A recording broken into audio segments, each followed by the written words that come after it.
Saturday afternoon. Elsewhere, Auburn, a 3-point underdog at home against number 22 Penn State. Early favorites for NFL MVP, Josh Allen of the Bills, a plus 400 favorite, Justin Herbert of the Chargers, and Patrick Mahomes of the Chiefs, each at plus 700. Red Hot winning picks at experts.winnersandwhiners.com. Save 75% on any best bet package with the promo code ACTION75. That's ACTION75 at experts.winnersandwhiners.com. I'm Trey Westerberg, 97.7 ESPN The Zone. You've got to experience Toyotathon at Bill Penny Toyota. They've got the selection with over 700 new Toyotas to choose from. And they've got the extras with Bill Penny perks and a 10-year unlimited warranty. So get on over to Bill Penny Toyota today and experience Toyotathon. Bill Penny Toyota in Huntsville and online at BillPennyToyota.com. Bill Penny's Toyota 10-year unlimited warranty is valid through the 10th year of ownership. Valid on new vehicles only. See dealer for details. Log on today, 977ESPN.com.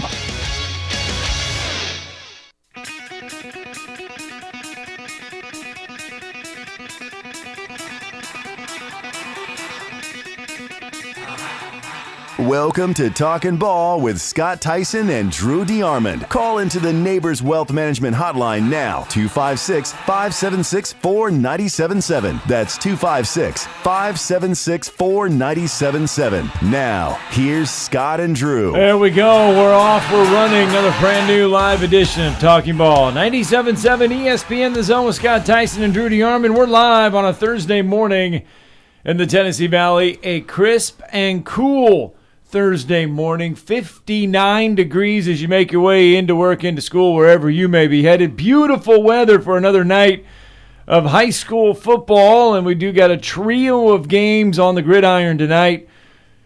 Bob Jones going to welcome Huntsville, Class 7A Region 4, and Class 6A Region 8. Mae Jemison will welcome Athens over at Milton Frank Stadium, and then North Jackson, Class 4A Region 8 will welcome St. John Paul II Catholic. So if you want to see some Thursday night high school football, all you got to do is either go to Madison City School Stadium, Milton Frank, or travel to North Jackson if you want to.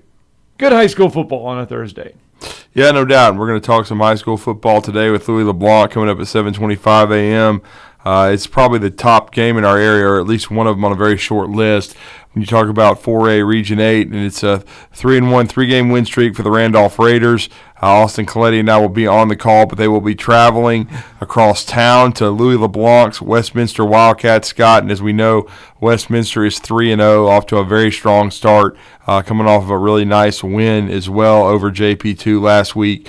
And they've, the week before that, won a high-scoring game against North Jackson. North Jackson's got a potent rushing attack, and also Louis' team beat Lee in week 0. Took the second week off, but is off to a 3-0 start after taking that bye on week 1. But really good football team. Lou's a great man, and we look forward to talking some Wildcats with him this morning. Yeah, you also have Decatur and Hazel Green on Friday Team night. of the week, so Hazel Green Trojans. Yep. That's two Last hot teams meeting together. There's really some win streaks coming in on that one. 256-576-4977. You can join the program, join the conversation this morning. And let's see here. We got two little ways we can go here. We can start with this from last night. How hard is it to gauge offensive growth when the quality of opponent can vary? Utah State, Texas, and now ULM this week. Well, but that's your opinion on quality of opponent. All right, it's not mine. All right, I respect all the people that we play, and I respect winning and what you have to do to win. All right, so and every player should not be focused on who they're playing against relative to their motivation, but every player should want to be the best player they can be. So why would it matter whether we're playing Texas or playing somebody else? That's how you get good. That's how you develop the right habits. That's how you're consistent. I've told you guys more than once, when I was in the NFL, I watched players, I didn't know who they were playing against. I was just evaluating them. So that means when we play a team that's not as good as somebody else, you don't play as good. So you let the opponent determine how you play. You let the score determine how you play. You determine where you're playing. All right, that determines how you play. So when you get evaluated, what's somebody think? Oh, this guy plays pretty good at home. I don't think we'll draft him. Does that make sense? So I respect what it takes to win. All right, didn't I say this on Monday? What does what's your favorite in a game mean when you're favored by 20 points and you lose? Like two teams did this week. What does it mean? It means the people favoring you either don't know what you're talking about or the players playing got affected by that. Neither one of them are good. Two more, we'll go. That was from last night. Nick Saban asked about the quality of opponent and how they're going to respond, or basically after coming off the Texas game, but don't mess around with ULM. No, I mean, it's the next 2 weeks people are referring to. They play ULM and Vanderbilt, but as you heard the tap to tap, when you hear that, Nick Saban's definitely been getting after the players about being focused, about doing their individual jobs, about dominating their box. That's a term Nick Saban has used many times in his career. Certainly, I know that he wasn't happy with how they played the first 2.5 or 3 quarters in Austin. Didn't, really played a solid first quarter, though, and fourth quarter. The second and the third quarters are where there was issues. Some of that was due to Texas playing really well, and we'll see how good a football team Texas had. But again, he wants them to, not worry about so much so the name on the jersey. Just go out and do your job individually, and that's what he's wanting to see them do better, especially from an offensive line perspective. He commented on the O-line play via Emil Ekiyor as well. He's just wanting better effort. Better sustained effort, and again, I think they're capable of doing so. I mean, I do think that people have overreacted to the margin of victory, and that's what's really bothering them because, again, you never apologize for winning. Calling winning embarrassing, you're a moron. Okay? Right. That's a schmuck take. You don't know the game. It's just as a fan, you might as well just go and read Football for Dummies because you don't understand it. That's taking winning for granted. Okay, it's embarrassing. We were favored by 20 and we only won by 1 point. Why don't you just admit you lost your ass and you bet everything you had or you did or your friends did and right. and you're in the poorhouse because you bet a bunch of money and you didn't win it. Because the expert said you were going to win by 20. That's why so you don't bet. I mean, I quit doing that back in high school. So, again, I know a lot of people like to bet, and that's their decision. Right. I mean, it's totally a free country. That's why I think we should have an education lottery in Alabama. If you don't want to bet, don't bet. But I'm just saying sometimes people take it out on a team like, how embarrassing. In other words, you ought to be embarrassed yourself because you chose the wrong team to bet on. But again, that's what I'm saying. It's just when you're kind of insulting players for giving their all and busting their tails in the fourth quarter to win a game, and you still call it embarrassing, that's not being a good fan. Right. That's not showing good common sense. Obviously, I know, and one of the things that we'll be paying attention to on Saturday is the amount of flags. 15 flags against Texas. Totally. That's unacceptable. What's going to happen when that first one comes out? Obviously, you hope they play a clean game, and you hope that number. I mean, it's rare in college football that you don't have any penalties, so I don't want to say that. But I mean, what, 3 or 4 or 5 penalties good on Saturday? Because even Nick Saban kind of alluded to it. It depends on what kind of penalties it is. Right. He even alluded to it in his press conference yesterday when someone asked him about pass interference. It's totally subjective. You can on, like as he said, on back shoulder throws when you're trying to turn around and play the football and a receiver sees the football maybe before the DB because of the reaction time. A lot of times that is just totally subjective. It depends on the officiating crew.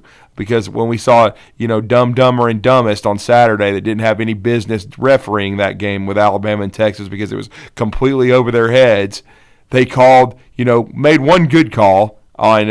because Kool-Aid McKinstry grabbed the guy. On the next play with the tight end in the end zone with, Dumb and Dumber calling it upstairs in the press box cheering for Texas, they called another one where he actually turned and played, I thought, the technique correctly. I mean, sometimes the receiver's pushing off. And I thought, he turned and shielded himself and went up for the football, and it was just two guys hand fighting. To me, it was two guys competing. That should have been a no call. But of course, they call 2 straight pass interference calls. And Joel Klatt's up there clapping his hands because he's got his Texas hat on, trying to will him to victory, and then telling everybody after the game that they really won.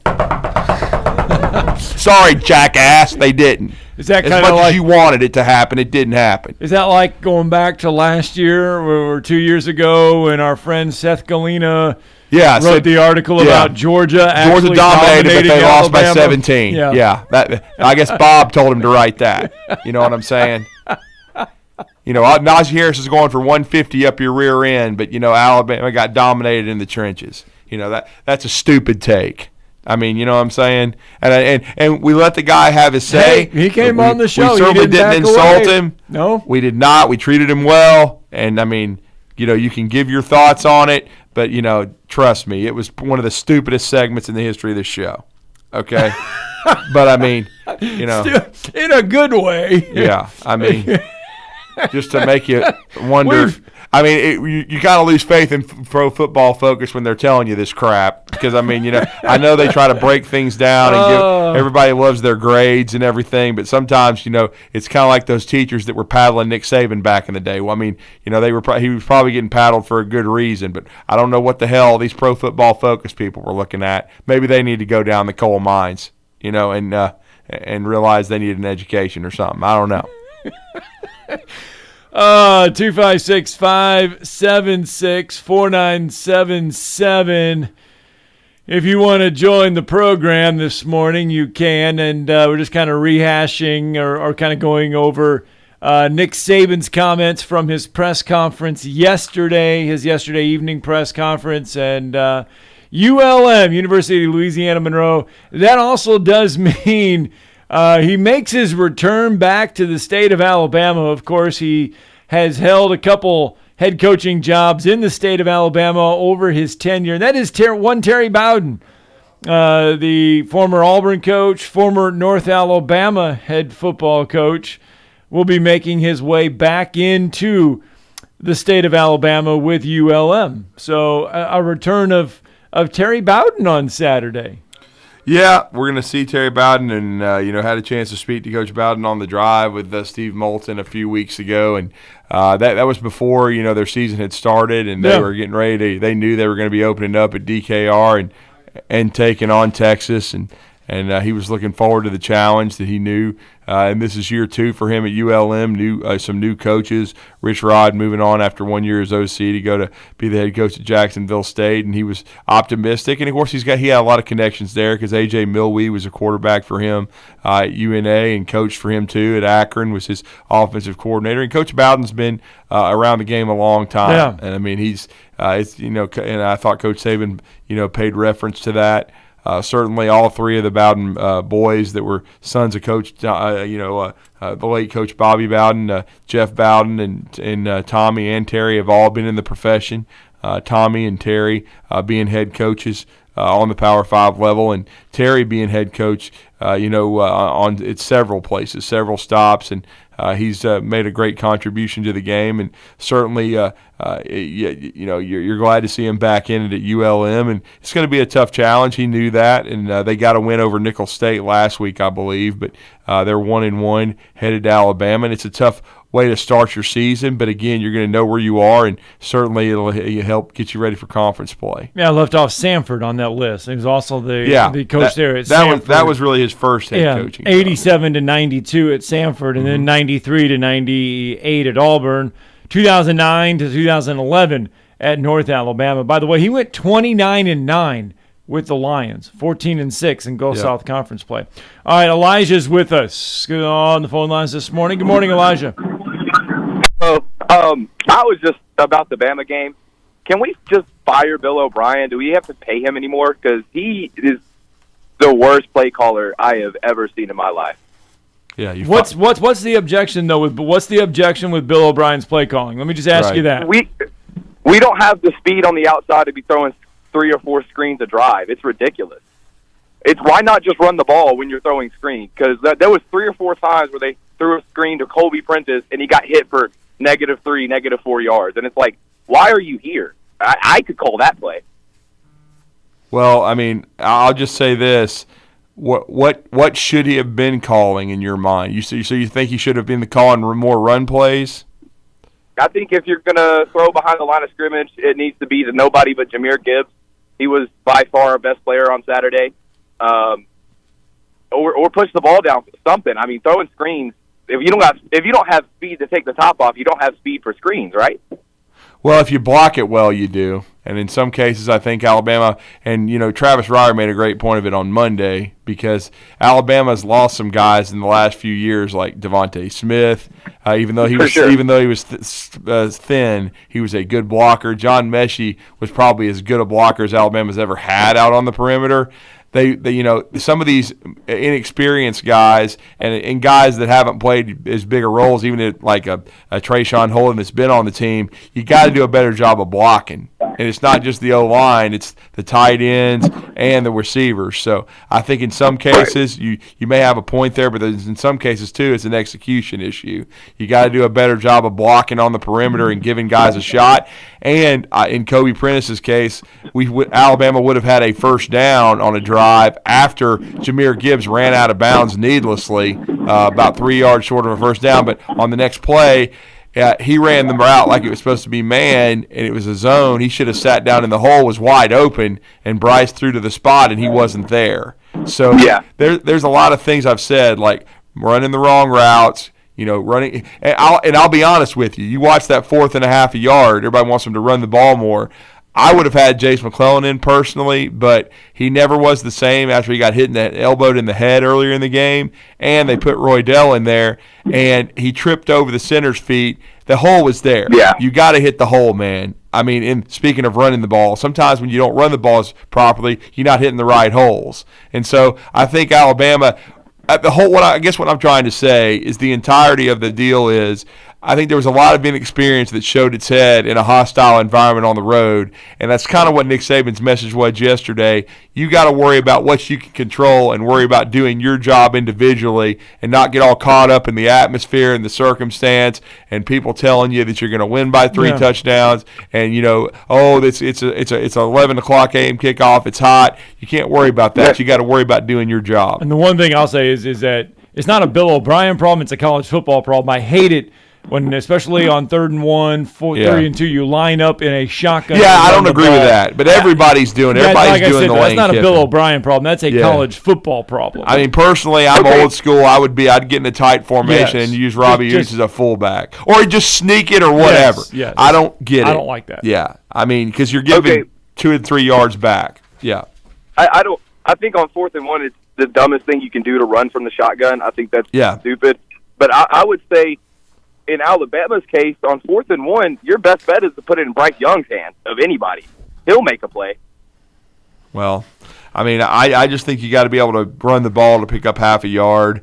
Personally, I'd get in a tight formation. I understand spreading people out, and that's how Alabama won the game late. They spread people out and started running crossing routes and quick hitters and things of that nature, and not screens. And I think they found something. It's going to be interesting to see how they attack going forward, especially considering Coach Saban's already announced that Tyler Harrell's out this week. I would assume Aaron Anderson is too. We know JoJo Earle is. So the 3 guys that have some explosiveness to them from a receiver standpoint is not going to be available. Do we have a timeline on JoJo Earle? I would say what Matt Zenitz reported from On3Sports.com, national football writer, saying by the Arkansas game or the first week of October would probably be a date to look for. Okay. Well, thank you. Thanks, Elijah. Phone call. Thank you. All right, 256-576-4977. And Brian Dable, when he was at Alabama, took a lot of heat for being the offensive coordinator. He's only the coach of the New York Giants now. Steve Sarkisian, I mean, when he settled in, I had people telling me, why are we hiring Sark? Yeah, why are we bringing him back? So, and now Bill O'Brien feeling that Heat is offensive coordinator. I guess it's always easy to guess them on the outside, but that's what that's why fans are fans, because they have that voice and they can do that. But we don't really break down the game films like coaches do, and we don't see that. And you kind of alluded to it there. Miss assignments, miss blocks, all that stuff can lead to an offense looking like it's the play calling, like it is that, when in return, a lot of times it's the execution that is affecting how the plays are called, and it's the execution of things. Our great listener Brandon wants to know why they wouldn't use Jalen Milroe in that kind of situation to come in, in a short yardage look to try to get a first down. But I will say this: it would really, especially in a big play like that, and I'm talking about 4th and a half yard, it would be hard for me to take Bryce off the field. Okay, because I mean, what if they decided to check at the line and he threw the ball? You'd want to trust him to throw it, trust him to run it. I don't mind using Milroe during the game in a situational play where you might catch a defensive look, bring him in and give him like a gadget role, because then the defense has to react to him and be accountable for him. But to me, when you're bringing him in on a 4th and a half yard, it's telegraphing. Well, it is, and think about this: it's 4th and a half yard. You take Bryce Young, who's the reigning Heisman winner, who has done all this other stuff. You take him off the field and you don't get it. Yeah, there's way more stuff that's going to come out of that if you take the player that has done so much and take him off the field. I don't mind using Milroe at all, but in that kind of situation, you're opening yourself up. Yeah. And then what if he hasn't played all game? I'm talking about Milroe, and he drops the snap. Yes. And you're like, well, okay, it's only the biggest play of the game, and you're putting him in there, and he drops the snap. You're going to get, what's wrong with Bryce Young? Yeah. Is there something wrong with this quarterback? Is he doing it? What is wrong? Why are you doing it? Yeah, that's a way to get you fired. That's a way to get you fired. Great phone call, but I don't understand why people are wanting to fire the coordinator and you won the game. That's just, to me, that's. But do you think it's more? Do you think it's a whole body of work? Do you think it's whole last year and this year? They played for the national championship, Scott. I know. I'm just saying, though. They beat the great Georgia Wall when they were healthy. I'm trying to, or at least reasonably healthy. They weren't completely healthy from a fan perspective. From why fans would do that. I'm trying to ask why fans. I don't know why they still say Brian Dable wasn't any good. He's only the coach of the Giants. Beat the Titans this past Sunday. You're right. With a ballsy call. Yeah, he certainly did. He danced really funny. Let's get a break in. Louis LeBlanc will join the program next. Talk some high school football. You're listening to Talkin' Ball on 97.7 ESPN, The Zone. Good morning from the traffic center. We had one wreck westbound on 565 at the Greenbrier exit. Not much to it, so it should be pretty well wrapped up now. Everything else looking good this morning. I don't see any of the snags. You be careful on that trip in. Put some extra room in there so you got somewhere to go if something goes wrong. Someone dies from heart disease every 36 seconds. Dr. Randall Burns and the team at Huntsville Heart Specialist on Bob Wallace Avenue can help keep your heart healthy. Captain Nick in the 72 and Jeff Popeye Skywatch Traffic Center. McCurry Motors is your car and van rental headquarters. You can rent the vehicle you need today. Family in town, sporting event, church function, no matter what your need, McCurry Motors has you covered with a wide selection of cars and vans available for rent. They have 12-passenger Mercedes Sprinter vans, 12-passenger Ford Transit vans, 15-passenger Ford Transit vans, and 15-passenger Chevrolet Express vans. They have 2 locations, Highway 72 in Athens or Max Luther Drive in Huntsville. What can you expect when you shop for a firearm at Bullet & Barrel? Expect great prices. We specialize in quality over quantity. Expect great service. Our professional sales staff is never pushy. We won't talk you into something that doesn't fit your needs. You have the right to make a smart, informed decision. Expect Bullet & Barrel, Alabama's only 5-star indoor shooting range, to support you after the sale. Bullet & Barrel, 3252 Lehman Ferry Road. Like or follow us on Facebook. Come see us soon. This is Wes Neighbors talking to Chris Haygood of Bob Wallace Appliance. Chris, what sets you apart from other appliance dealerships? Wes, these appliances are going into the most used room in your house, your kitchen. The way we have these appliances displayed, it's easy for you to visualize how they'll look in your home. Wes, what sets us apart is the people. They're well trained. In fact, they live and breathe these appliances. And if you need service, you'll really appreciate our parts department. Contact Bob Wallace Appliance at 256-533-2121. At Mr. Sparky, we're America's on-time electrician. Flickering lights and hot switches can be annoying, but they can also signal a major problem, or worse, an electrical emergency. So play it safe and leave it to the experts at Mr. Sparky. Trust our team of professional, clean, and friendly electricians. We'll get it done right and get it done safely. You don't have to put up with any malarkey. Call 888-8-SPARKY. Independently owned and operated. Licensed in the respective state or county. This is Wes Neighbors with Philip with Eagle Insulation, and we have an announcement to make. Yes, Wes, we are now Eagle Masonry and Insulation. We're still a place to call for your installation needs, but now we offer masonry services. What kind of masonry projects can you handle? Wes, no job is too big, no job is too small. We can do renovations, new construction, outdoor fireplaces, fire pits, brick landscape borders. Well, when you came out to my house, you did both the insulation and masonry at the same time. You guys did rock for me, you did brick for me, and you insulated my house. That's usually done at the same time that you're building a house. Absolutely. It really capitalizes on two services you need at the same time, and you can get one company to handle both of those. Philip with Eagle Insulation will come out, do your installation. He'll do your masonry. They do a great job. They guarantee your work. Check out more online at insulatedwitheagle.com and schedule your free examination today. 256-755-1556. Thanks, Wes. Have you ever turned your back on God? Have you ever absolutely known the right thing to do and just turned around and walked away in disobedience? I know that I have. Aren't we thankful for our great and merciful God who loves us and forgives us and remembers our sin no more? I'm so thankful that His mercies are fresh every day. I need that, and I suspect you do too. Hey, I'm John Dees, pastor of Cross Point Church, and if you're looking for a church home, come see us. We're smack dab across the street from the YMCA in Madison, and check us out at cpcfamily.org. Hi, my name is Dan Aldridge. I'm here to let you know about the Aldridge Law Firm and the soon-to-be-announced Legal Town Center. I've been practicing law in Alabama since 1984, and I also practice in Tennessee. And I'm from North Alabama, and I'm here to represent you and take care of your legal needs. For many of us, hiring an attorney is not high on the priority list, and maybe a little scary, but it's something that we all need at some point. So by all means, do your homework. And if you need representation for car accident, wrongful death, medical malpractice, nursing home abuse, or estate planning, or any other matter, just give us a call at 256-534-3188, and you can email me at Dan, that is Dan at danaldridgelaw.com. Dan at danaldridgelaw.com. God bless America. No representation is made that the quality of legal services to be performed is greater than the quality of legal services performed by other lawyers. This is Paul Feinbaum. Listen to me coming up today at 2. Now back to Talking Ball with Scott Tyson and Drew DeArmond on 97.7 ESPN, The Zone.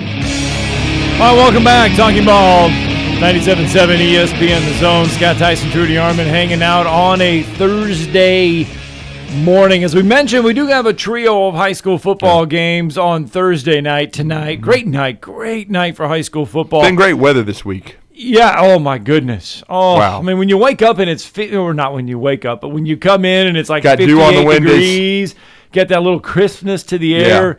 Yeah. I mean, tonight around kickoff, it should be about 78 degrees on a Thursday night for high school football. And then tomorrow night, it's going to be about the same. I mean, what a beautiful week it is. And our next guest, their team, going to line up on Friday night and enjoy the beautiful weather, and hopefully everything goes well, because it has gone well for them so far. Yeah, it certainly has. It's going to be at Earl Van Dyke Stadium. We're excited to be there. It'll be Austin Coletti and I on the call on ESPN 97.7, the Zone's main feed.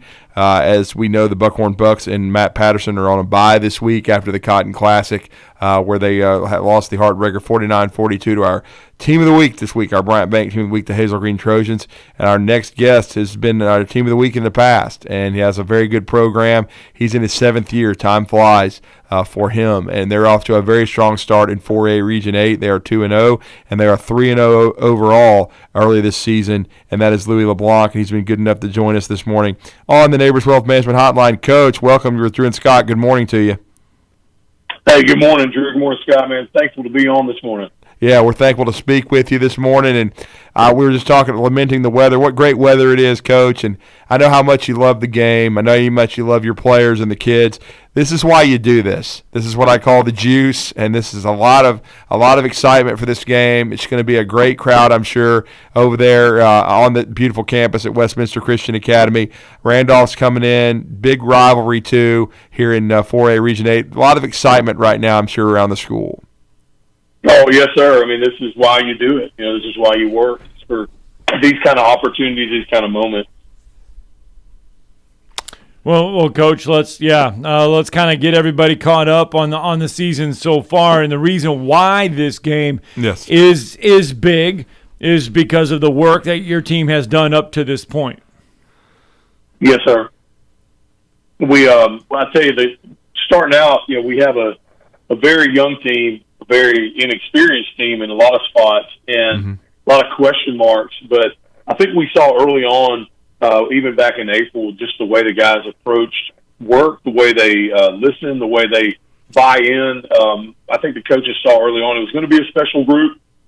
Really, you never know until you play the game, and but really pleased with their just level of attentiveness, their attention to detail, and their heart. I mean, they're an all-in kind of group, and they're the kind of groups that you love to coach. Yeah, they are, and Coach, that's why you do this. The thing that I love about high school football and college both is the growth of players and guys that that you maybe didn't have your finger on the pulse as far as, and what I mean by that is that it's not a negative. It's just that blossom quickly. From an Alabama perspective, in college football, we've talked about Kobe Prentice and him coming over from Calera. There was other guys in the recruiting class that were talked about more, but he's already been on the field making plays. You just talked about your young group, and one of the best things about high school football is getting to mold young men and seeing them take advantage of opportunities when you get out on the field early, and maybe even surprise you at how quickly they acclimate themselves and step up. And it sounds like you're really happy so far with the growth of your squad, already 4 weeks in.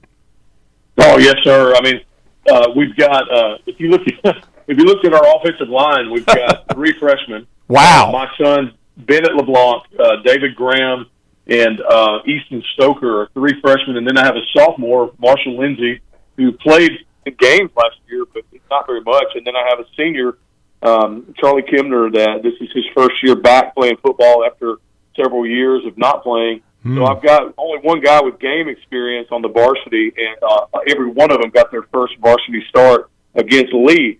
And so going into a season with that level of inexperience at the line, you just kind of feel like you need to tiptoe into it. And but these guys have done a phenomenal job of buying into what Coach Riley is doing with the offensive line and with the offense as the offensive coordinator. And he figured out what they can do well, and we are trying to put them in a position to do that on a routine basis. Well, Coach, your quarterback has stepped up too. Third-year starter. Yep. Yeah, we knew how well he was last year, kind of really putting himself on the scene. And this year he's continued to put guys in the right place, continue to lead this offense at a high level. Oh, yeah. I'm sorry, I lost you for a second. Are you talking about Brandon? Yeah, we're talking about Brandon the quarterback, Rush, yes. just how much he's. Brandon. Yeah. Played so such when good you have a guy that stepped onto the field as an 8th grader against Randolph County, who that night in the second round of the playoffs, Randolph County was the hammer and we were the nail. And that young man jumped out there and led the team down the field for our only touchdown.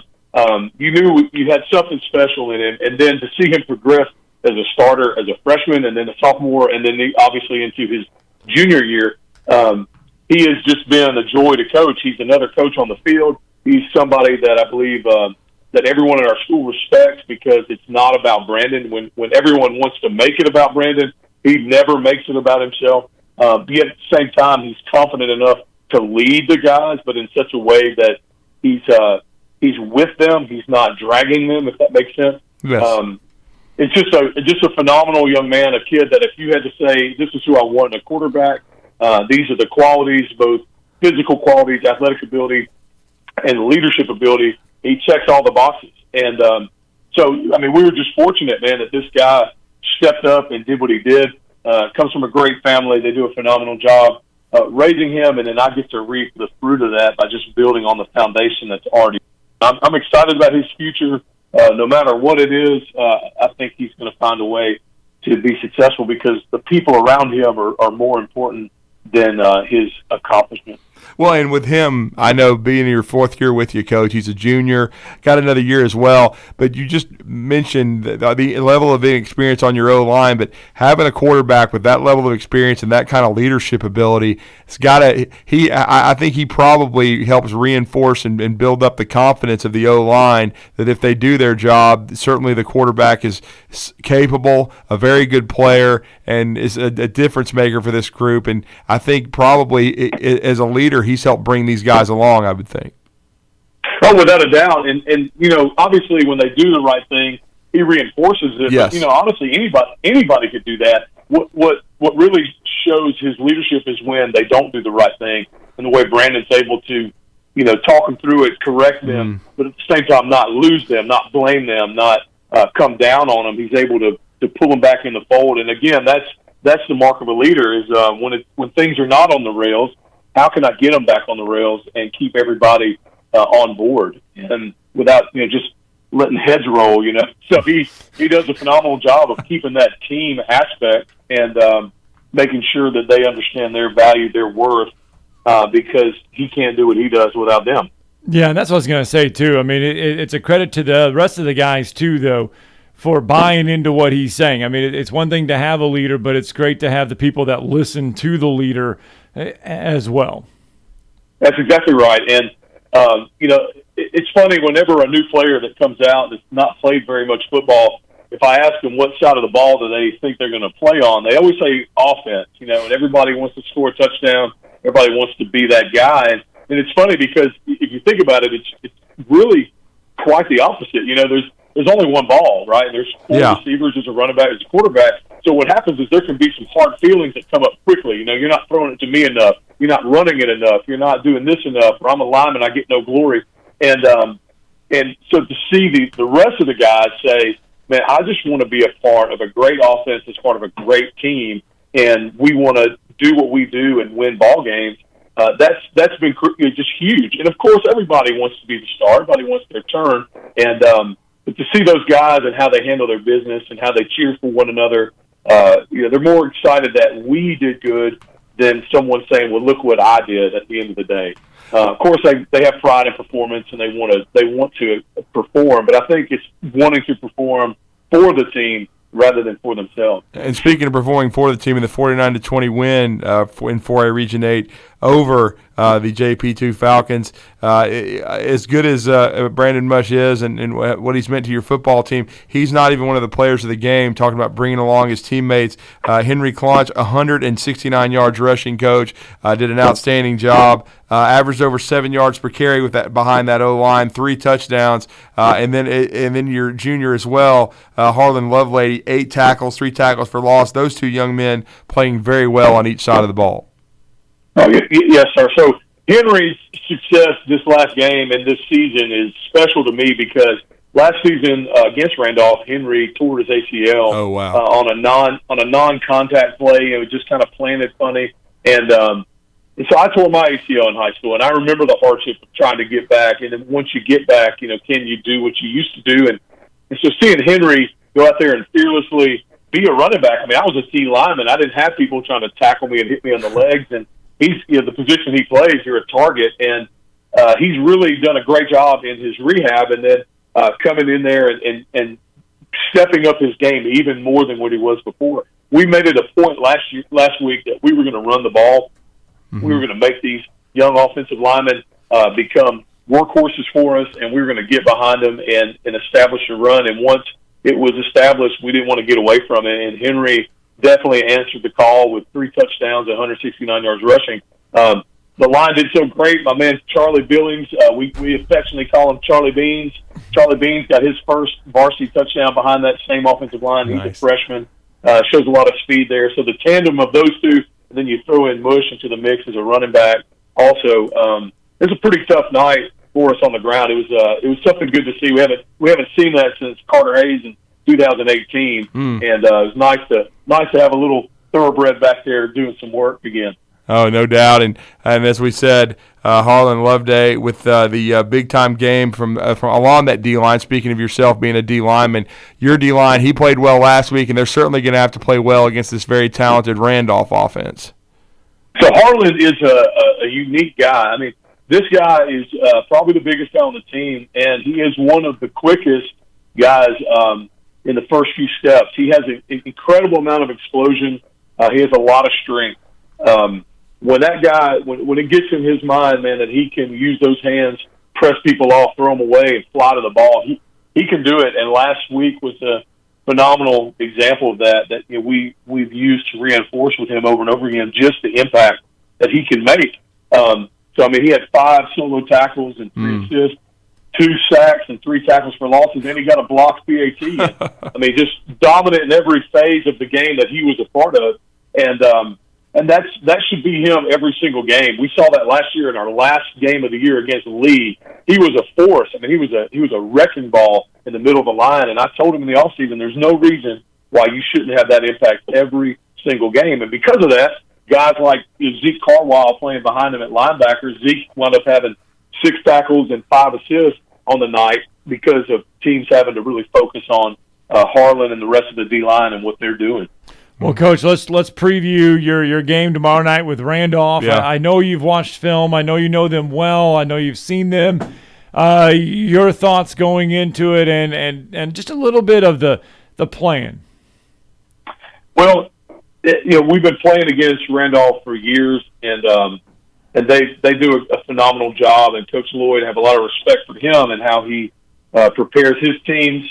We never really competed against him when he was at JP2. But we had some spring games against him, some OTAs with him in the summer, and obviously 7-on-7s. And always have a lot of respect for him. He's a good guy, and just wants to do what he can to help the sport get better. And I appreciate him. Looking at their team, they're very talented. They've got some older guys with some experience, and they do what they do, and they do it well. Our big thing is going to be executing our offense within the framework of our game plan. And, we need to be able to be dominant in all phases of the game to beat a team like Randolph. We can't just come out and rely on the pass. We can't just come out and rely on the run. Our guys have got to be locked in and be able to understand and handle adjustments. So that's going to be our challenge. And this is going to be the first, quote, big game of some of these guys' varsity career. And, but I think, playing Lee and then North Jackson and then obviously JP2, it helped them prepare for this moment of going against a team that we have some history with. And so I'm looking forward to how our team responds to the moment. And will we be in the moment with each other? Will we be locked in and great teammates? And this, there's all kinds of things going to happen. Right? There's going to be some good. There's going to be some bad. And but our ability to forget those things and move on to the next play and win that moment is going to be critical. Well, you talked about Harlan as well. He blocked an extra point. Special teams is going to be a huge part of this game. Randolph has got some explosive return guys like Connor Goodson, like a Nick Strong, but you've also got Owen Lockett. He did a great job returning kicks last week. So the kicking game is probably going to be a big part of the outcome of who wins this thing, Coach. So we firmly believe that. And so, we've been saying here for years that the kicking game has got to be an edge for us in the game. I mean, I'm not blessed with massive offensive linemen and huge defensive linemen and guys running 4.4s at the skill position. Every phase of the game has got to be a weapon for us. So what I do is we spread out our special teams responsibilities amongst the staff and give them each a phase of the kicking game so they can make it their own and take some pride in it. And I'm really excited about the plan that these guys come up with each week and the level of thought they put into it. I love seeing Coach Juwan Simpson, who's our defensive coordinator, take on the kickoff team and what he's done with them and how that's been a weapon for us. We've recovered 3 kicks in the total of 3 games. And one was an onside kick, and the others were just specialty kicks that we were able to do with Mark Royar, our kicker. Coach Josh Lone does a phenomenal job with our kickoff return team and getting those guys in the right spots, and we've seen that in some big returns. Punt return with Coach Matt Harris, man, he gets the defense lined up and the returners, knowing where we want to attack the punt team. Coach Riley, our offensive coordinator, is in charge of our punt team. Don't want to use those guys a bunch. When they have to go out there, they've done a great job in flipping the field and giving us some field position. And then I'm in charge of that PAT field goal block, and Coach Riley's in charge of PAT field goal protection. And we never want to take a play off, ever.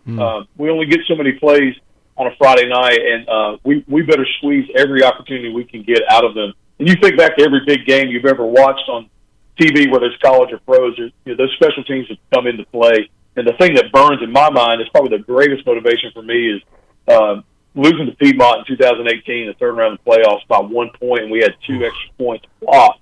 And that hurt, that stung, and I never want to feel that feeling again. So special teams periods for us at practice are intense. They're important.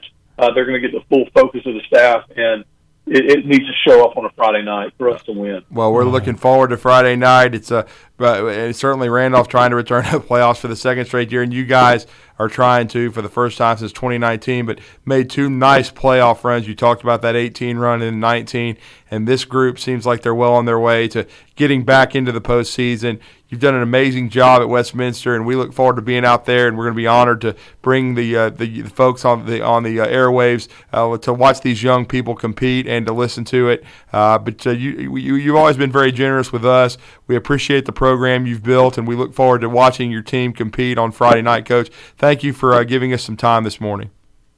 Well, guys, I want to say I appreciate everything you said. That was really good there, but I just want to highlight that without parents, without players that buy in, and without people like you guys in the media, all these good intentions fall flat on the ground. But you guys giving us exposure, maybe opening other people's eyes to saying, hey, I think I want to try it out. I want to play. I want to be a part of it. I see the big picture, and I'm so thankful for you guys and what you've done to support us. I appreciate every good thing you've ever said about me or our program, and I'm telling you, the benefits we reap on Friday nights of that are you have a part in that, believe it or not, and I thank you for that. Thank you, Thanks, Coach. Really appreciate it. Yes, Thank you for joining us. Louis LeBlanc joining us. Let's get that break in. Got to wrap up hour 1 coming up next.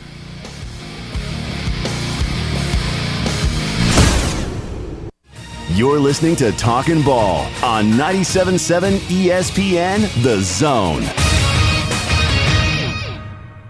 Got a wreck at County Line in Palmer. Had a county deputy involved. 5 vehicles all total. One of the vehicles was overturned, and they had a possible vehicle fire there. So it's been a confusing area. They're beginning to get it worked now, though. Welcome Week continues at the Heart of the Valley YMCAs. Through September 18th, you can try their classes, swim, work out, or just hang out with your neighbors at the Y. Captain Nick in the North Parkway Popeye Skywatch Traffic Center.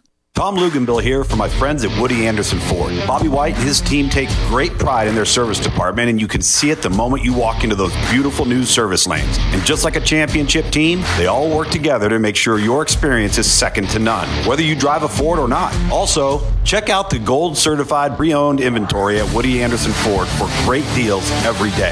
Stop by and see them at Jordan and Sparkman or at Woody Anderson of Madison on Hughes Road, or visit WoodyAndersonFord.com. The Huntsville Sports Commission, a not-for-profit organization, is driven by the love of sports. And we're excited to announce several events already planned for this fall, including the Gulf South Conference Soccer Championship, the AVCA Fall Collegiate Beach Championships, the NCAA Division I Regional Cross Country Championship, and the Running Lane Cross Country Championships. For the love of sports, the Huntsville Sports Commission. Find out more at huntsvillesports.org. Waiting was such a mistake. That's one of the things we hear most after we've successfully treated one of our patients for erectile dysfunction. At the Huntsville Men's Clinic, we want you to know first and foremost that waiting is a mistake. because the longer you wait, the more difficult it can be to treat your ED. Using what you've got is important, not just for your relationship, but for your overall health. There's some truth to the phrase, if you don't use it, you'll lose it. At the Huntsville Men's Clinic, we'll fight for your ability to consistently perform without the anxiety that so many men experience. In fact, you might even find you're performing like you haven't in a long time. We only treat ED and low T at the Huntsville Men's Clinic, and we've successfully treated many men with protocols that are effective in nearly 90% of cases. We also have the full complement of treatments, including acoustic wave therapy, so you get the one that works best for you. So don't wait. Make an appointment. For just $99, you'll get a medical consultation, blood work, and if medically advised, a test dose. Call today, 256-368-0333. That's 256-368-0333, or go to HuntsvilleMen'sClinic.com. Sitting here with Mark Kent of Southern Fidelity Mortgage Group of Huntsville. Mark, do you help pre-qualify people? We pre-qualify people all the time, Wes. As a matter of fact, I love having them coming in here because when they come in and they pre-qualify, they can leave my office knowing exactly how much they can buy and have no worries. Mark, tell me about your rates and pricing. Well, Wes, this is something we're really, really proud of. Long story short is, I love being able to provide the best pricing in town. Honestly, I cannot tell you the last time I lost a deal to either rate or pricing, something I'm very proud of. So what all financing options do you have, Mark? We do several different things. If you're purchasing a home, we can handle the purchase. If you're wanting to refinance your home, of course, rates are at the lowest they've been in the last 3 years. We do a lot of refinancing. If you're building a home, we can handle the entire process from breaking ground to the final close. Do you sleep with your phone? Wes, if you want to reach me, you can call me at my office phone, which is 256-562-1000. But always remember, I sleep with my cell phone at night. That number is 256-656-5936.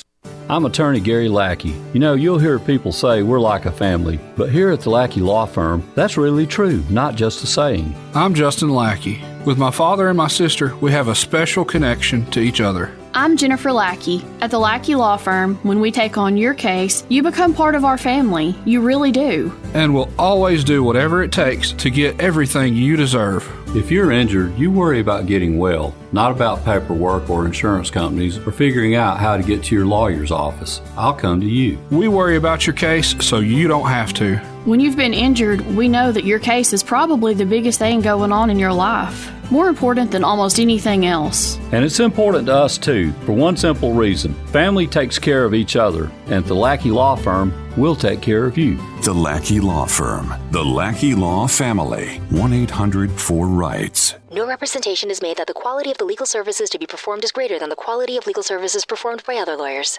Ann Adams with Berkshire Hathaway Rise Real Estate is the one name to know if you're buying or selling real estate. With years of local experience, Ann Adams offers buyers in-depth knowledge of the local housing market and will narrow available properties down to those you'll be interested in so you can save time when shopping for your new home. If you're ready to sell, Ann offers a seamless process using accurate pricing and expert negotiation skills to make sure you get a fair price for your home. Call Ann Adams today at 256-337-2625 or log on bhhsriserealestate.com. Finding great candidates to hire can be like, well, trying to find a needle in a haystack, but not with ZipRecruiter. Its powerful technology actively finds and invites qualified candidates to apply to your job. So while other companies might deliver a lot of hay, ZipRecruiter finds you the needle in the haystack. See why 4 out of 5 employers who post a job on ZipRecruiter get a quality candidate within the first day. Try ZipRecruiter for free at ZipRecruiter.com/free. That's ZipRecruiter.com/free. Hey friends, Eli Gold here for Environmental Comfort Systems. If you're concerned about the air quality inside your home, give my friend Rick Smith a call at Environmental Comfort Systems. Their indoor air quality systems remove 99.9% of indoor air contaminants. Give the trusted professionals at Environmental Comfort Systems a call or visit them online at envcomfort.com and see how comfortable you can be. Breathe cleaner air today. Environmental Comfort Systems, Alabama license number 92314. Your home of the Alabama Crimson Tide is 97.7 ESPN, The Zone. Touchdown, Alabama! Nolan pass inside, ready to go to play. Your home of the Alabama Crimson Tide is 97.7 ESPN, The Zone. This segment of Talkin' Ball is brought to you by University Kia, the #1 volume Kia dealer in the state of Alabama. Located online at universitykia.com. Back, Talking Ball, 97.7 ESPN, The Zone, and this ought to be good. What a way to conclude hour number 1, huh? Jeff from the Borough with us on the phone lines. This is on a Thursday. Good morning, Jeff. How's it going, guys? So far, so good. Well, how about them Cubs that swept the Mets, didn't they? Yeah, they did. They surprised the heck out of me. I wasn't expecting too much. They've already won the series from the Mets, Braves, and Brewers. All of them's going to be in the playoffs, I guess. So I guess they're playing a little bit better. But well, they can beat them, but they can't beat the bottom of the leagues. Well, that's fine. We'll beat the top. We've given the Braves a chance, so I know they're half a game back. So y'all Braves can't beat the Giants. So what's the difference? You can't beat them. So But I know Hayward's not going to be there much longer. How much longer is his contract? Too much longer. Wow. Every day that he is there is one day too much. Well, he did all right, because he won a world championship, and so it's like when Rizzo and all them left. See, I don't. He's about the only one left, isn't he? Yeah, but Jeff, I'm just saying that this has been an albatross of a contract for the Cubs. I mean, it's not a contract that has been great. He is well past his days. He's a liability out in right field. Wow, he's not considered a liability defensively. Wow. He's not going to be there next year because they've already. What I'm saying is, they like when Rizzo and all them left. I didn't cry about it because I know it's a business. And see what it is, guys. I'm grateful for 2016. It might have taken us 108 years to win one, but we won one. And see, think about the Cubs. We didn't go 1-4 in the '90s. And let me tell you something about Bobby Cox. If he'd have managed anywhere else, and if he'd managed the Yankees and done that stuff, he'd have been fired. Or anywhere else, he'd have been gone. Jeff, I'll say this. I'm a Cubs fan as well, but I'll take that championship, and I'm also disappointed in the same aspect that we did not get 2 or 3 out of the core that we had. Well, I mean, I agree. There's a friend of mine that agrees with that too, but I'll take the one we got. And Hayward did make the speech in extra innings. No, we're ever grateful for what he done. But that contract now has come back to haunt them because they can't do anything. They can't do anything with anybody. They can't bring it in. They can't get anybody because that contract with Hayward is just looming. Well, yeah, but he's going to be gone. He's going to be gone. Still got to pay him. No, he's got a year left. Whatever he's got, he ain't got but 1 year left. It ain't like it's a 10-year, 20-year contract. He's got 1 year left, so it's not like And to me, he did all right. I don't worry about it. And see, what I don't do, Scott, is when Freddie Freeman leaves. Oh, please, Freddie, stay. Please, stay.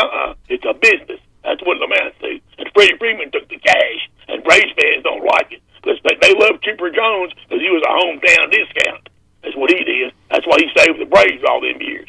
Because that's what he was. He took the hometown discount to stay with them, and everybody loves him now because he played with the Braves all his career.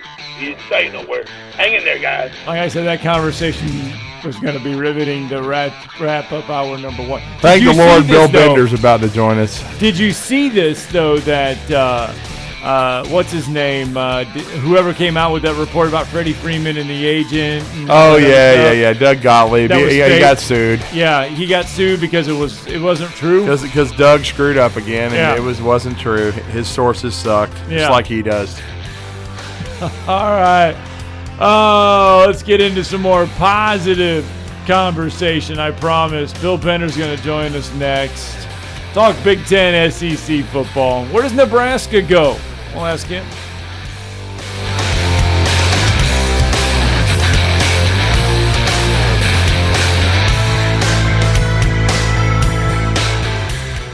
This is Wes Neighbors talking to Chris Haygood of Bob Wallace Appliance. Chris, what sets you apart from other appliance dealerships? Coach, how's this year's lineup looking? It's looking great. We got a lot of MVVs, and they are looking outstanding. Next. Yes, what about trades? Ma'am, University Kia always gives up to $5,000 of a KBB trade-in value. Right now, get up to $5,000 over Kelly Blue Book fair market value for any trade at University Kia. New 2022 Kia K5s are just $199 per month. Plus, we want to buy your car. Scan the QR code to see what your car's worth. Only at University Kia. Listen up, sports fans. Your favorite sportsbook, BetUS.com, is back for a 28th year of NFL action. With the industry's biggest sign-up bonus of up to 200%, BetUS offers our members the opportunity to cash in on all your favorite sports, including NFL, NBA, MLB, and more. We've also got hundreds of new casino games, including the coolest new European slots, and our live dealers are waiting for you at the tables. Sign up at BetUS.com or call 1-800-99-BET-US and get into the action. BetUS, where the game begins.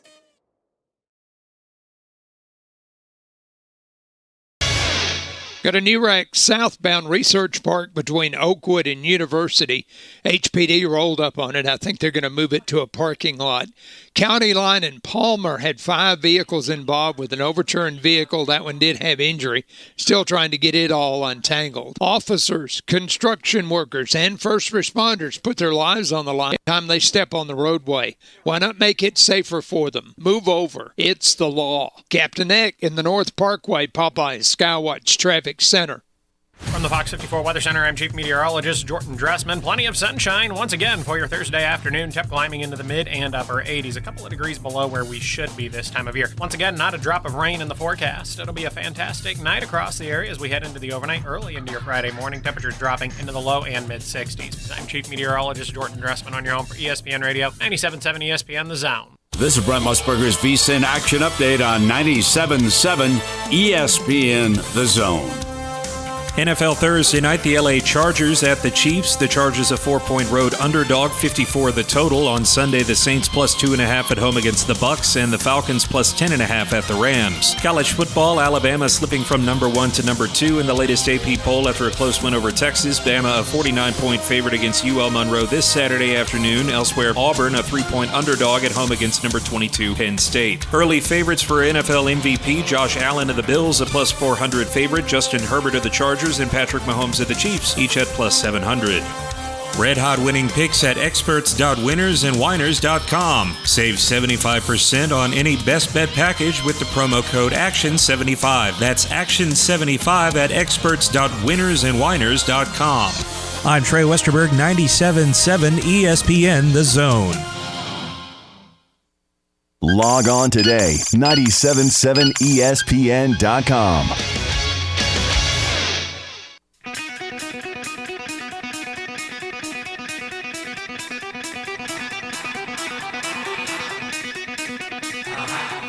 Welcome to Talkin' Ball with Scott Tyson and Drew DeArmond. Call into the Neighbors Wealth Management Hotline now, 256-576-4977. That's 256-576-4977. Now, here's Scott and Drew. All right, welcome back. Hour 2 of Talking Ball, 97.7 ESPN The Zone. Scott Tyson, Drew DeArmond. We're hanging out.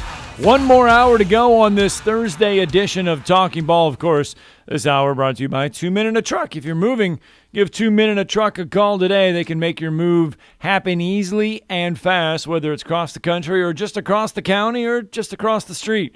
Give 2 Men in a Truck a call today. Big Ten football, SEC football, a lot of good football going on, a lot of questions out there.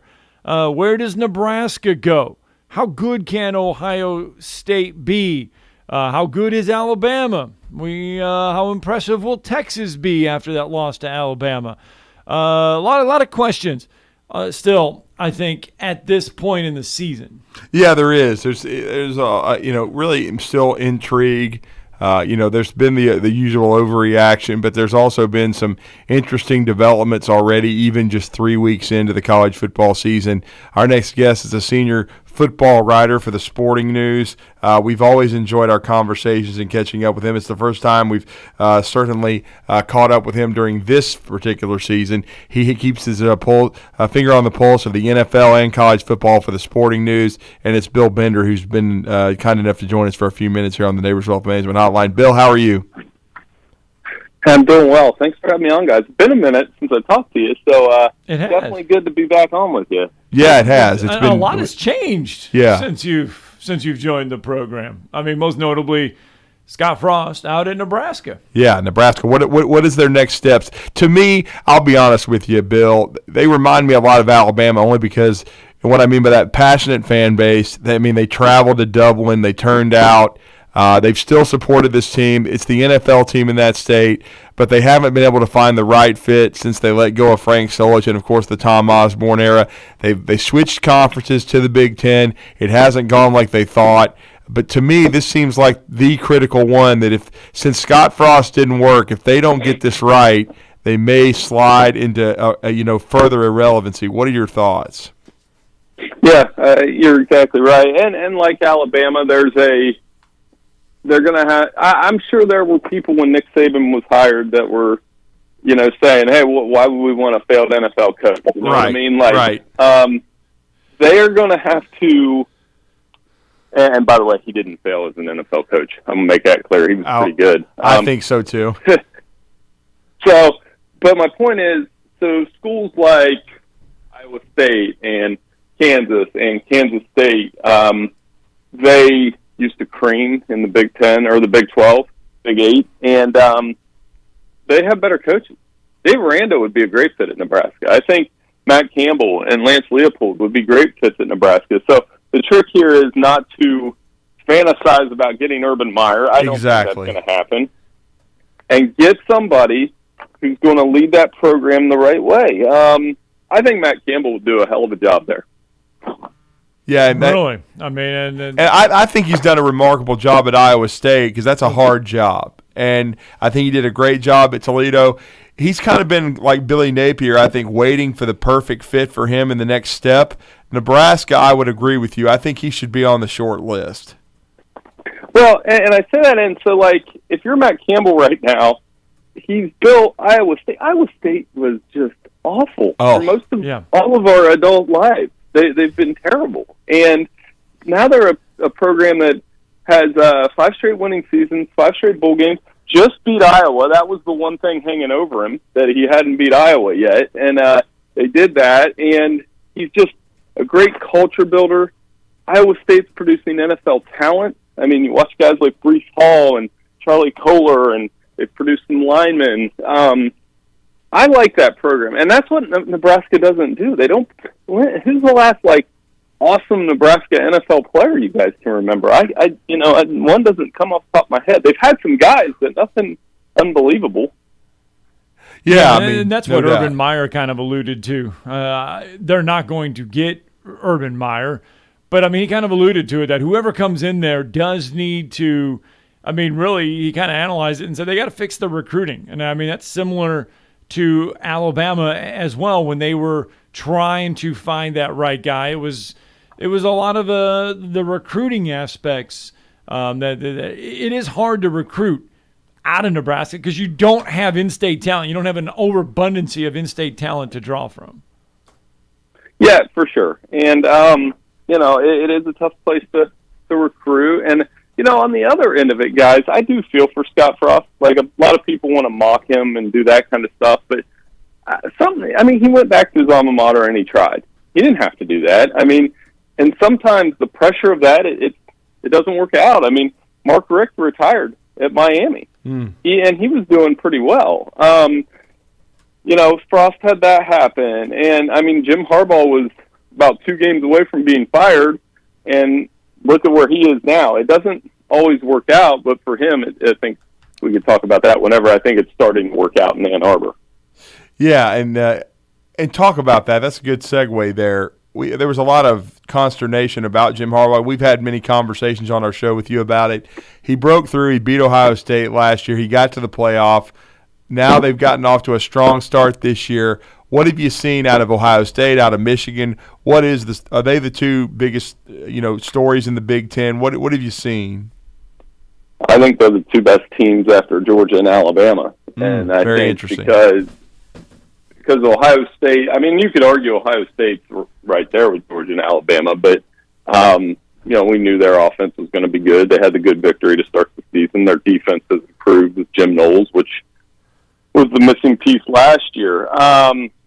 And then Michigan, I think people aren't quick to give Jim Harbaugh credit. He handled the quarterback situation perfectly because, I think this is what he wanted all along. He probably wanted the more talented kid in there. It played itself out on the field.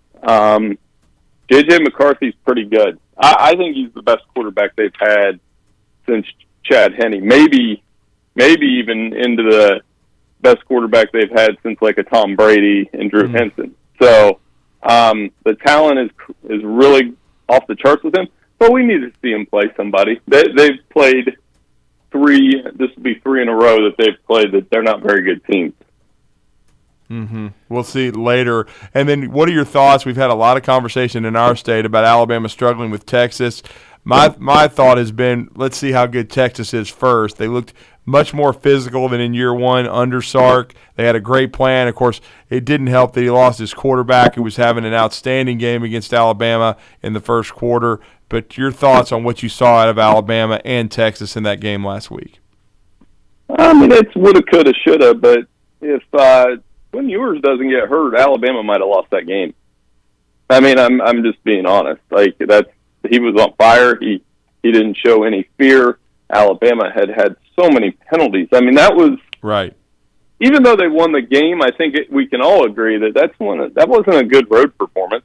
No. It was a tough place to play. I get it, but the penalties added up, the drops in the receiving game. But at the end of the day, it's nice to have Bryce Young. Bryce Young's a special player.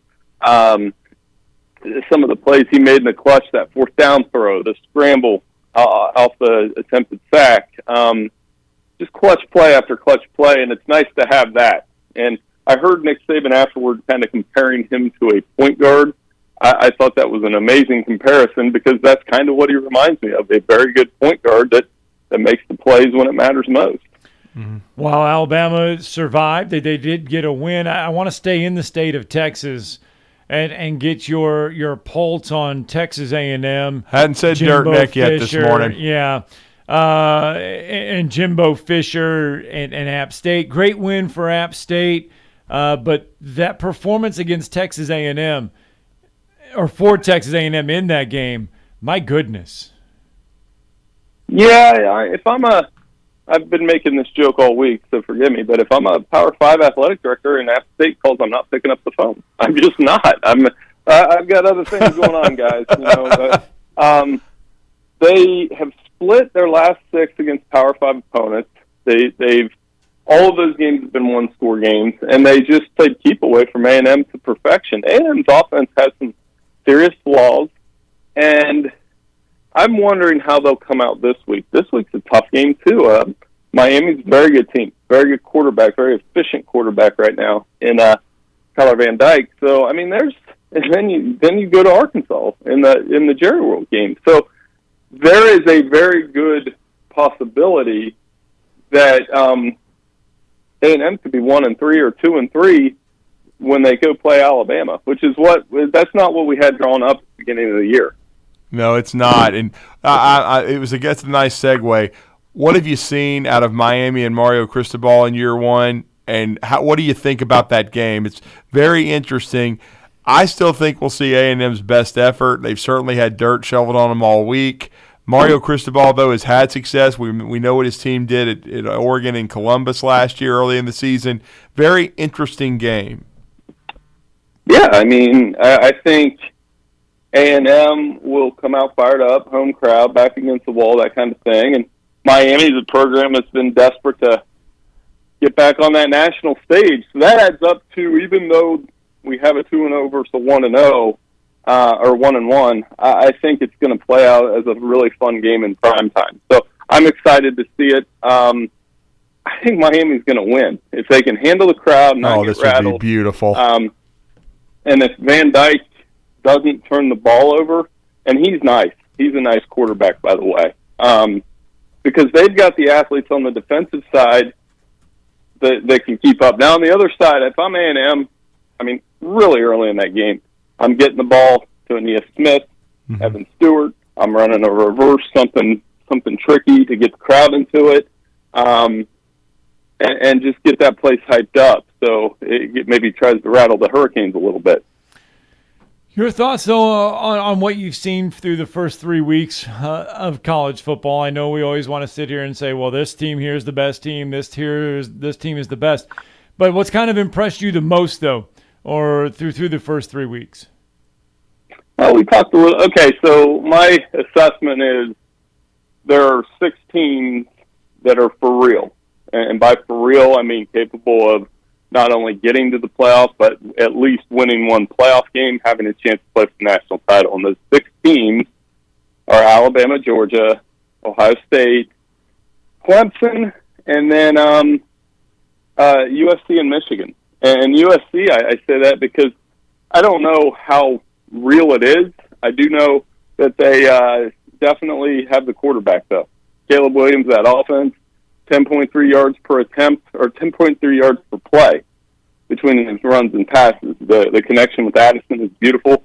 I do have questions about their defense as usual, but that looked like his Oklahoma team that just scored a ton of points and outscored everybody and got to the playoff and lost.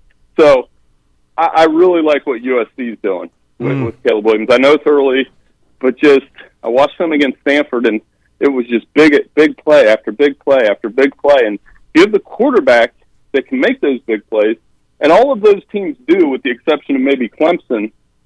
I think they're for real. Well, and Bill, I've got to ask you about Penn State. They escaped against Purdue. It was a great game, but they were very fortunate. Sean Clifford settled down, drove them down when they had to, scored. They find a way to win a shootout in West Lafayette. They looked really good against your Ohio Bobcats last week, but this is going to be a different deal. Their first ever trip to Jordan-Hare Stadium in Auburn, but this is a fork-in-the-road game for Brian Harsin. There's still a lot of talk and buzz about him potentially not being back if Auburn doesn't win 8 games or so. Auburn has been underwhelming, let's be honest, in the first 2 games. Your thoughts on Penn State heading to Auburn and being a slight favorite? No, there's no need to rub it in about the alma mater getting beat up. I mean, come on. But, I know the greatest coach in the history of the school just retired, man. I'm just kidding. Penn State, this is a big test for them, for sure. Because what you're going to see is if Sean Clifford struggles, their fans are going to call for the freshman quarterback they have, Drew Allar, the five-star freshman. Yeah, he's got some talent. And, you're going down to a tough place to play, an unfamiliar place to play down in Auburn. And Auburn's got all those same things you just said on the line. So I think it's going to be a highly competitive game. I did pick Penn State to win because I think they're the better team, but that requires keeping your poise on the road. I mean, if Purdue was a tough road game, just tough road environment, this can be 10 times more than that at Auburn for sure. So, and it also, as much as we're talking about the quarterbacks, really comes down to Tank Bigsby or Nick Singleton, Penn State, talented freshman. Which team can get their running game going quick? Because that always makes a difference in a game like that. What does this game, though, say about Brian Harsin's future?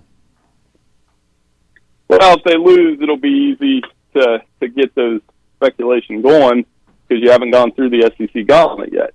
And 2-0 is nice, but if they score this one against Penn State, I think that gets him closer to a 8-win season. If they get to a bowl game and they're not getting crushed, he might be okay. I mean, but I just don't. When you get into that kind of talk, what happens at Nebraska happens. It's almost like a self-fulfilling prophecy. Like we put so much into week 0 on Nebraska, they lost, and then people wonder because they hear that in the locker room. They do, and it can unravel pretty quickly. It can, and then it puts even more pressure on Auburn when they start SEC play the next 2 weeks. Now, Missouri has certainly struggled, and Elijah Drinkwitz may be on the hot seat in his own right after that debacle at K-State, 40-12. But that game with LSU looms large as well as one that's going to be a very important one. And we talked about this, Bill, that Auburn needed to be maybe 4-1 or 5-0 after this 5-game homestand to start the season at Jordan-Hare. Yeah, and this is an important step in that, and that's why, like I said, I think it'll be a very competitive game.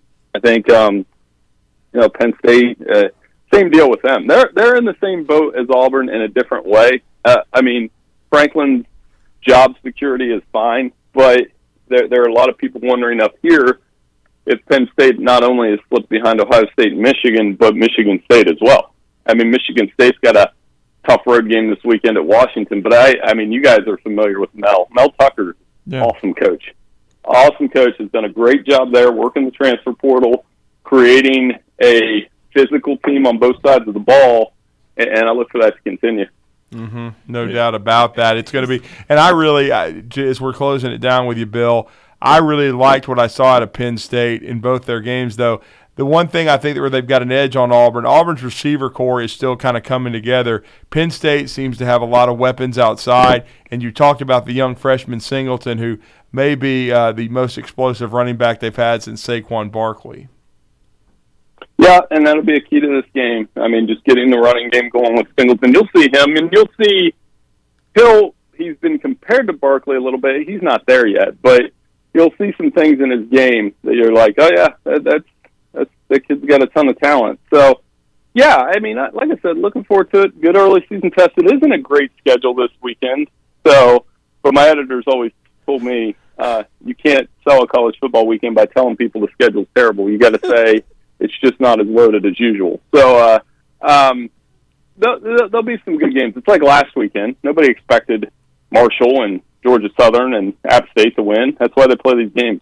Let's not forget, though, Kansas, Duke, and Rutgers are all 6-0. Yeah, that's insane. That Duke quarterback's nice, by the way. Riley Leonard, he can play a little bit. Oh, he's from Fairhope, brother. Yeah. I saw him play basketball a lot. Great athlete, man. I'm telling you. Got some game, so it's really good for the Blue Devils and Mike Elko. There's no doubt about that. And then my final question, what do we make of Notre Dame and Marcus Freeman so far? Ooh, 0-3. Well, I mean, the honeymoon's over. I mean, and those losses stick because it's Notre Dame. I mean, when you lose, so one thing that, like, tell people, Ohio State doesn't lose to Group of 5 schools.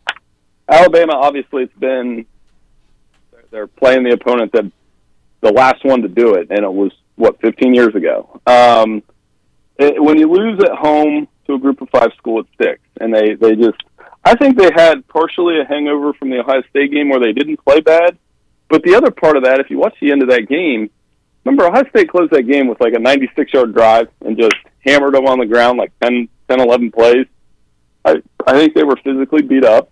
I think that the quote-unquote hangover, not from alcohol, but you know what I mean, emotional hangover game. And they got hit in the face by Marshall, and it was too late once they reacted. And it didn't help that Buckner's out. So long term, I think they just need to win a game to start. And that being out of the limelight a little bit probably won't hurt. And then they get to the season and they're 8-3 or 9-2, and they play USC. That'll kind of be their next real big spotlight game. And Marcus Freeman can continue to build the recruiting momentum. They'll be fine. But yeah, I mean, he's finding out how hard it is. I think that's the hardest place to coach in college football, no question. Well, at least it's not as bad as what the start Iowa's gotten off to. My poor Hawkeyes can't even move the ball a yard. Yeah, they need to get in the end zone more often. And they're a 23-point favorite this weekend, and I don't know if they're going to score 23 points. So they've only scored 14 so far. Yeah. Right. Yeah. And one touchdown, right? Yeah, one offensive touchdown. It's bad. Well, Bill, we thank you for the extended conversation. We certainly are going to touch base with you again during this college football season. We always enjoy your thought and the takes and insight from the national scene, but let everybody know how to follow your work at the Sporting News, sir. Yeah, I'm at BillBender92 and SportingNews.com, and I appreciate you guys' time. Thanks so much. Bill, we always love it. Thank you for the time, sir. Bill Bender with us. We got to get a break in when we come back. Penn State has solved their air flight problems. We'll explain next.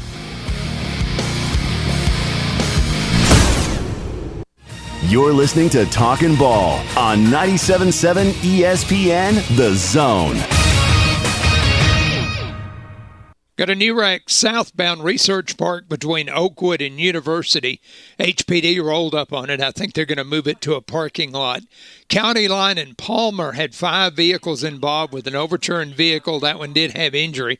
Still trying to get it all untangled. Officers, construction workers, and first responders put their lives on the line every time they step on the roadway. Why not make it safer for them? Move over. It's the law. Captain Eck in the North Parkway, Popeyes Skywatch Traffic Center. McCurry Motors is your car and van rental headquarters. You can rent the vehicle you need today. Family in town, sporting event, church function, no matter what your need, McCurry Motors has you covered with a wide selection of cars and vans available for rent. They have 12-passenger Mercedes Sprinter vans, 12-passenger Ford Transit vans, 15-passenger Ford Transit vans, and 15-passenger Chevrolet Express vans. They have 2 locations, Highway 72 in Athens or Max Luther Drive in Huntsville.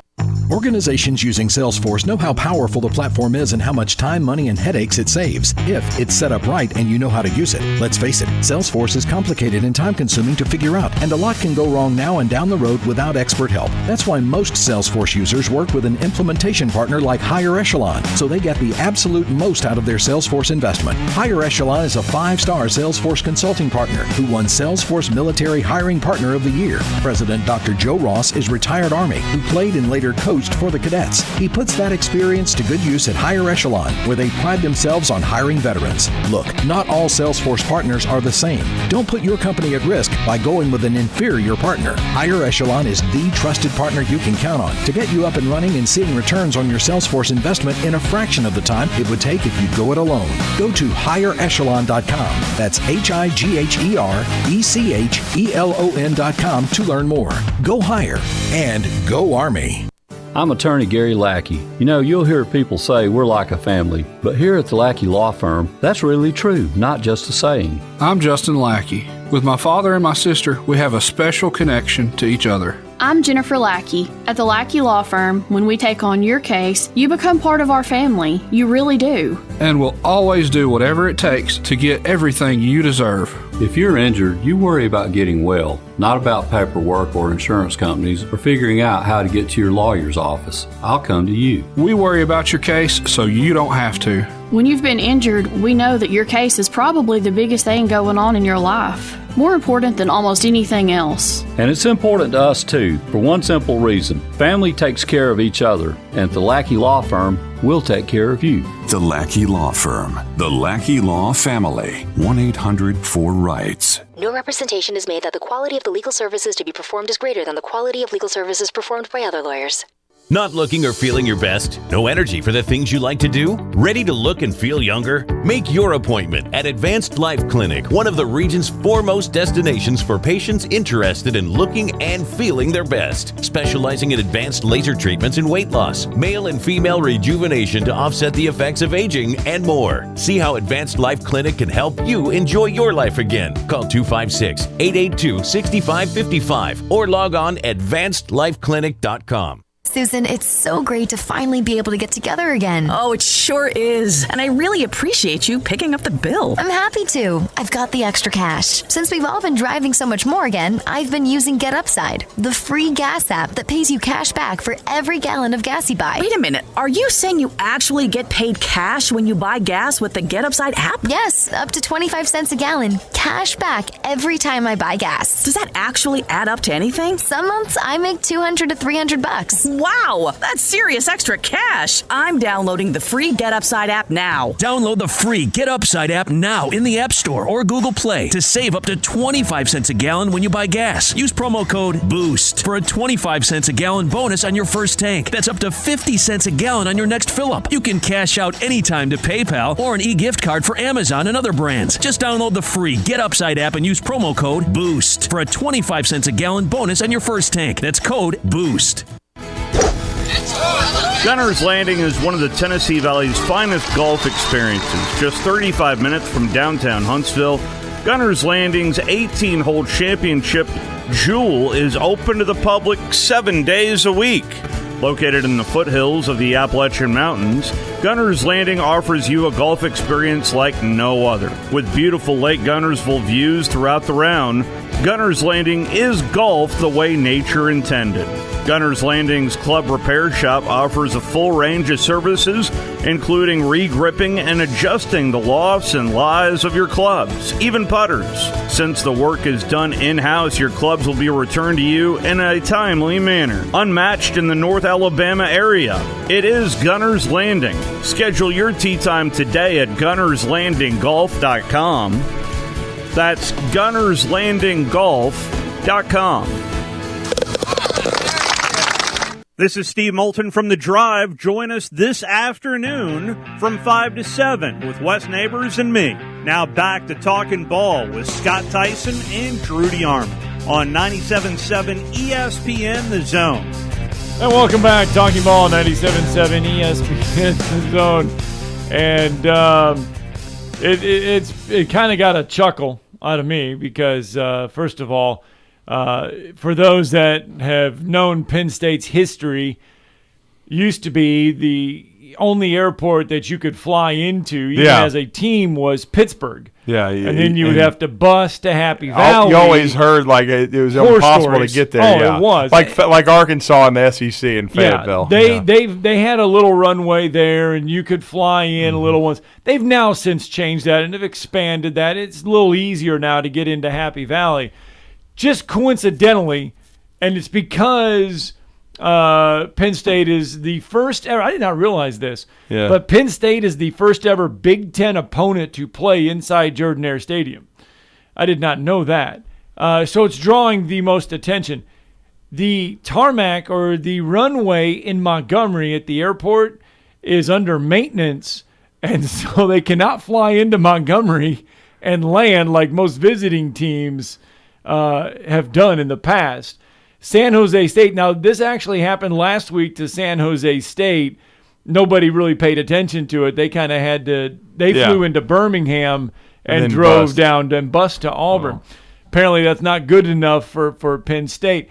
They're going to fly into Columbus, Georgia. It kind of caused a little bit of an uproar yesterday with some people thinking, the Penn State people were thinking Auburn's not being friendly and not rolling out the red carpet for them and all this other stuff. Well, I mean, come on. This is not like Texas and their Bush League crap, turning off the air conditioning and still losing. Yeah. I mean, clowns. I mean, once you get inside Jordan-Hare Stadium, not taking the mildew off the walls, not taking the bugs out of the bathrooms. You got a 100,000-seat stadium and you treat it like a dump. I mean, that's basically DKR. That's DKR for you. And that's from firsthand great friend who was there at the game. This is not just speculation. This is absolutely firsthand stuff. You heard Richard Edwards, too, who called in yesterday. He talked about it. He talked about the upper deck being a dump. So it doesn't matter how much money you got. You don't even use some of your millions to clean the dang stadium and to have somewhere at least that it's nice enough unless you're all right, and sitting down there in the big money seats, still ruining the program.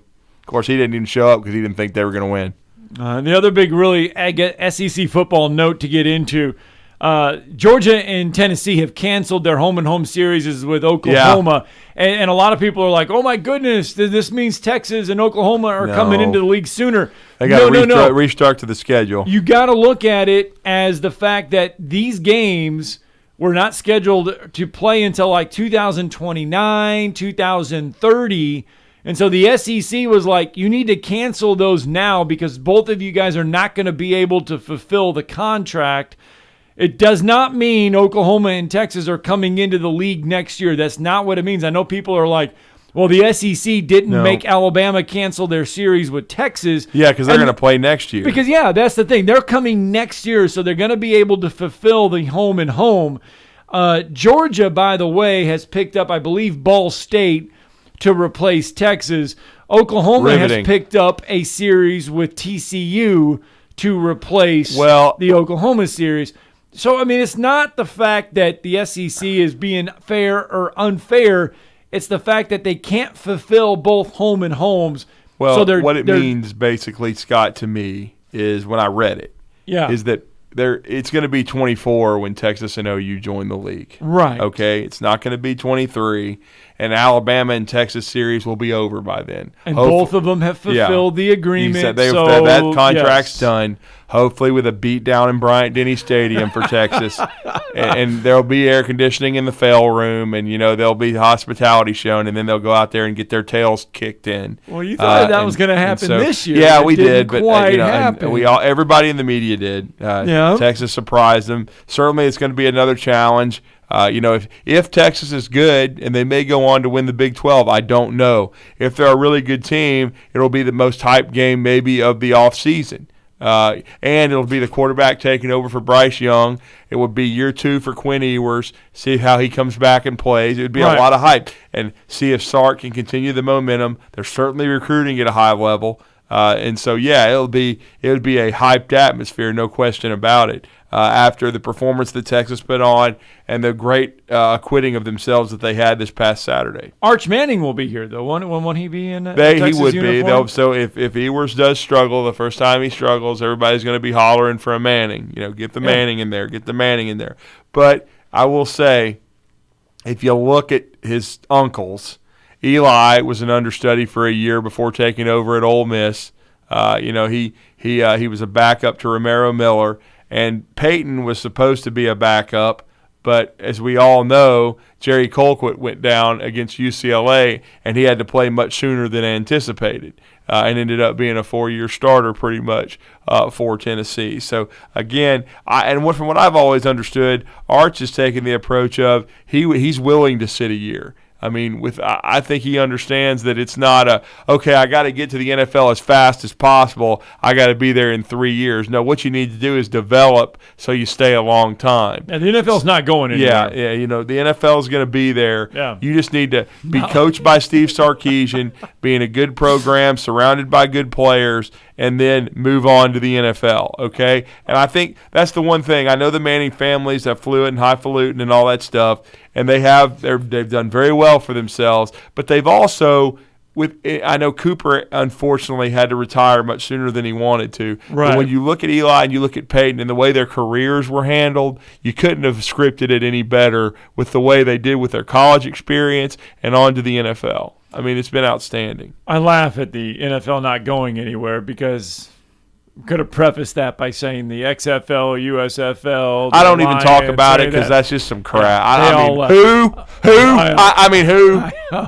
I mean, I don't know. I don't know. I mean, when do they start? What teams are in the league? I know Birmingham won the USFL, I guess. They have some trophy in Canton now. I don't understand that. But I mean, but it is part of the history of football, and it'll be a brief part, and then it'll be gone again. I mean, the only thing that pro football lately that's been sustained for 20-plus years, and it's gone, was the Arena League. Yeah.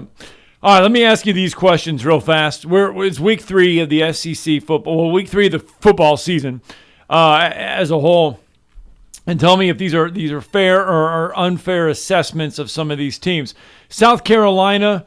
With Shane Beamer and with Spencer Rattler, still searching for an identity. Well, I mean, he's got a lot of new pieces. See, that's what I'm trying to tell people. Look, man, with all these transfers in the transfer portal, this is not like Madden. This is not like a video game like Bill Walsh College Football where you rate a guy at 99 and you just put him in there and he's going to be a great player. Yeah, make him like 6'6", I mean, 300 whatever. pounds, and he can run a 440. I mean, his speed's a 9, whatever. I don't even play video games anymore. Dude, I haven't played them since the Sega Genesis, okay? That's where I stand. I don't play them. Have you owned a PlayStation? No. My brothers owned all those. Okay. I don't do it. Last game I bought, never even played it, was in 2002. That's where I'm at. Really? Yes. 2002. It was a college football game I never played. Okay? Wow. I'm telling everybody this. I don't even know where the hell it is. So, okay? I'm just telling you. I don't play video games anymore. Okay. So okay, so that's what I'm saying though. But you can't just plug dudes in, right, and then just roll. I mean, they gotta get used to their surroundings, their new players, the new coaches, and so I think that the thing that is the most annoying is let it play out. Let the first month go by. So many hot takes. Like, I'm getting texts still. Man, Alabama's got a lot of problems, man. They couldn't block anybody. I mean, let's see how good Texas is. Let's see how good Alabama plays after this game. Alabama had new guys and new faces in new places. You just have to let it play out. It's not one of these things. And Nick Saban set the bar so high and had so many of these games where he's gone and nuked people and blown them out. If you don't blow somebody out, people are like, oh, what the heck's wrong? And that's kind of what he went on his rant about yesterday. You played on Zone Center, and we talked about earlier about him respecting the opponent and wanting his team to. You got to let things play out. Like right now, people think that Ohio State's the best team in the country. Bob thinks Georgia is, and Georgia may well be. Georgia beat Samford 33-0. Not Stanford, even though Stanford sucks too. But I mean, they played a FCS team and won 33-0. Got a shutout, but still, you didn't play a team nearly as good as Texas. Okay, and I personally think, and I may be wrong. We don't know yet, but how good is Oregon? We don't know. Oregon looked awful. Okay, but it may be because of Georgia. We'll see. Are Oregon and Texas on that similar path? Because Oregon stumbled because they were playing inside Mercedes-Benz. Texas had home field advantage.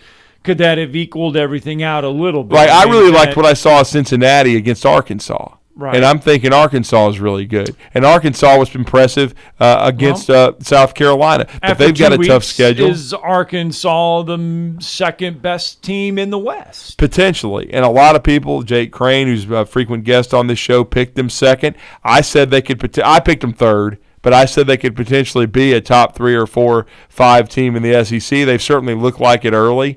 And that game with Alabama is looming large after they take on the biggest chokers in college football. How about this? Hendon Hooker and the Tennessee Vols have taken that leap in year 2. Yeah, so far so good. They got the big win over Pitt. They were, much like Alabama was fortunate with Ewers getting hurt, they were fortunate Slovis didn't play the second half. Right. Because at one point Pitt led 17-7, and still it was only a 24-17 game at halftime. And you remember the game slowed down tremendously. And Pitt blew some chances in the red zone where if they had Slovis, they might have won the game, but they didn't. And Tennessee found a way to win. I thought Tennessee looked better on defense than they did a year ago. We'll see if they can continue that. That game with Florida coming up after, Tennessee wins in a rout on Saturday is huge because Florida has been the boogeyman. No matter how good they've been, Scott, and since Coach Spurrier left in 2002, they have been mediocre at times. Now, They've had the highs of the Urban Liar, and they won twice. But then you've had the Ron Zooks, and you've had the, and you've had, Will Muschamp.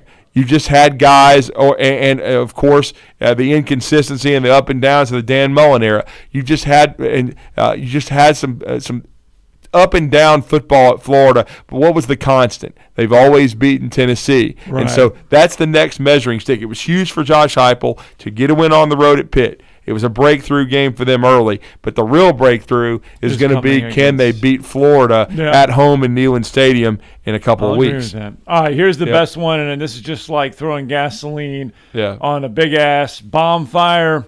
Texas A&M is overrated. Oh, that's easy. Yeah.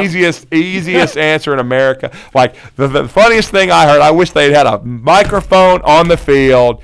I heard that the Appalachian State players were asking Texas ATMs at the end of the game when they were running the clock out, like, how much NIL money you getting now? What are they going to give you for us whipping your ass up and down the field? I hope that's what they were saying to the maggots, because that's what they are. They're a bunch of punks.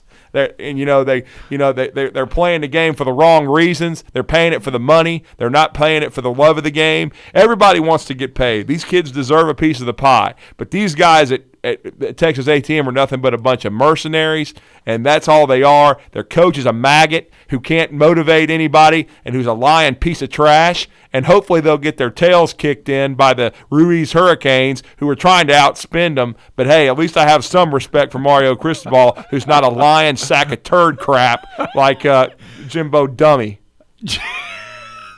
That's a new one. Jimbo Dummy. Yeah, whatever. Shane Sean with us on Dirt Neck Thursday. University. Shane Sean with us. Good morning, Shane Sean. Hey, I didn't cuss. I know, but Jimbo Dummy, that's good. Nothing better than listening to Drew talk about Dirt Neck, I swear.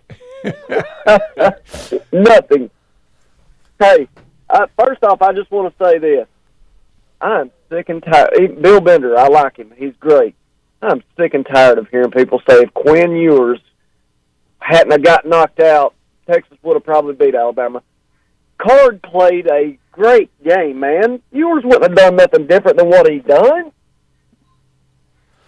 It's just a freak accident, man. It's great. It's great conversation. I mean, and it's the crutch that Texas needs because their program has always been ifs and buts was candy and nuts. Right, and so now Alabama was playing more. Testicles, she'd have been grandpa. Yeah. I mean, one of our great listeners, Spencer, he's actually he's ranting on Facebook saying that Alabama is very fortunate and that should have been a safety, acting like it would have been the difference in the game.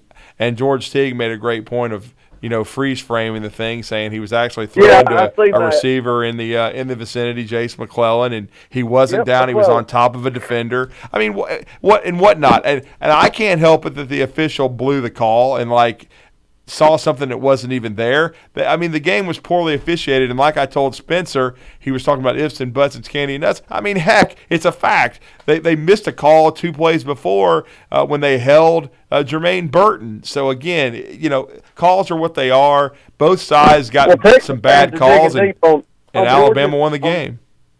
On Georgia's post, it's the freeze frame, Texas fans on there. Looks like his elbow's down to me. I mean, God, they're just reaching and grabbing for everything, and I understand. No, Alabama fans are freaking out, and so's the rest of the country, because the media, all over ESPN, everything else, had Alabama built up. This is going to be Saban's best team ever, and we was a 20.5-point favorite. Nobody knew what Texas was going to be like. Nobody. Yeah. It was a coin toss. Credit to Texas. They got to start giving Texas their credit. They played an A+ game. And Alabama played a C+ game, in my opinion. I don't disagree with that. They just need to turn on the air conditioning and clean the toilets. I'm not even buying the air conditioning excuse at all. I mean, Alabama brought their own. I mean, they were anticipating this. I'm just saying it's Bush League. If it was 120 degrees on the field like they say, and I wouldn't want to be in air conditioning at halftime anyway. Yeah. It was hot. So, I mean, I'm not. Yeah, I'm tired of excuses and tired of all that, man. We did not play our best game. We was not mentally in the game. Too many.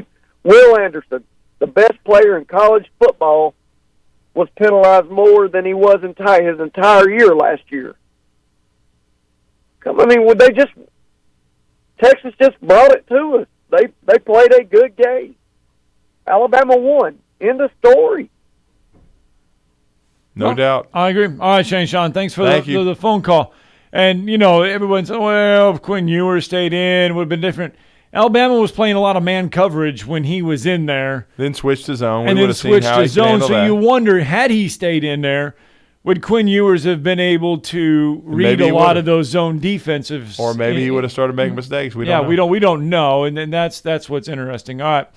See, the biggest problem as we go to break, though, is Texas fans aren't used to tackling. They've been in a league with a toilet where they play flag football, and they're going to have to get used. They got a little taste of the SEC. It's called contact and physicality. You haven't played it for years. All you've played is flag football. That's why you've never won anything, and that's why you got lucky with Vince Young. He put together because Reggie Bush decided he needed to lateral a damn ball needlessly. He's running toward the end zone. Oh! Just fling it out there. What did I see over the weekend? Vince Young is their last top 10 draft pick. Yeah. Last top 10 draft or last first round draft pick, I think, for Texas. It's been a while.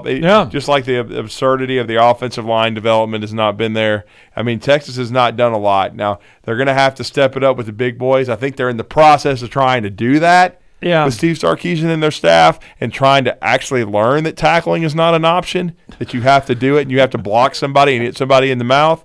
But, for a long time they forgot that. Mac Brown got it rolling for a while, but then the longer they were in the Big 12, the softer they got. Okay? And so now they're on the road to being physical. So now the next thing to do is clean the toilet and get the mildew off the walls and turn on the air conditioning and stop being a bunch of Bush League clowns. The air is on in our studio just fine. It's nice and chilly in here on a Thursday. We'll be back to wrap it up. Thursday edition of Talking Ball. We'll put a cap on it next. You're listening to Talkin' Ball on 97.7 ESPN The Zone. Listen up, sports fans. Your favorite sportsbook, BetUS.com, is back for our 28th year of NFL action. With the industry's biggest sign-up bonus of up to 200%, BetUS offers our members the opportunity to cash in on all your favorite sports, including NFL, NBA, MLB, and more. We've also got hundreds of new casino games, including the coolest new European slots, and our live dealers are waiting for you at the tables. Sign up at BetUS.com or call 1-800-99-BET-US and get into the action. BetUS, where the game begins. Coach, how's this year's lineup looking? It's looking great. We got a lot of MVVs and they are looking outstanding. Next. Yes, what about trades? Ma'am, you know University Kia always gives up to $5,000 of a KBB trade-in value. Right now, get up to $5,000 over Kelly Blue Book fair market value for any trade at University Kia. New 2022 Kia K5s are just $199 per month. Plus, we want to buy your car. Scan the QR code to see what your car's worth. Only at University Kia.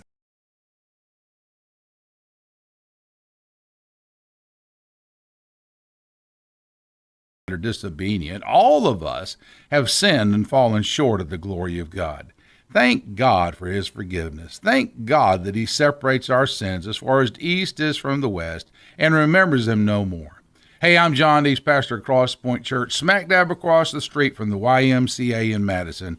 Check us out at cpcfamily.org. Tom Luganbill here for my friends at Woody Anderson Ford. Bobby White and his team take great pride in their service department, and you can see it the moment you walk into those beautiful new service lanes. And just like a championship team, they all work together to make sure your experience is second to none, whether you drive a Ford or not. Also, check out the gold certified pre-owned inventory at Woody Anderson Ford for great deals every day. Stop by and see them at Jordan and Sparkman or at Woody Anderson of Madison on Hughes Road, or visit WoodyAndersonFord.com. Chapman Commercial Realty, your source for Alabama commercial real estate. Chapman Commercial Realty has the experience and expertise you're looking for when making commercial real estate decisions.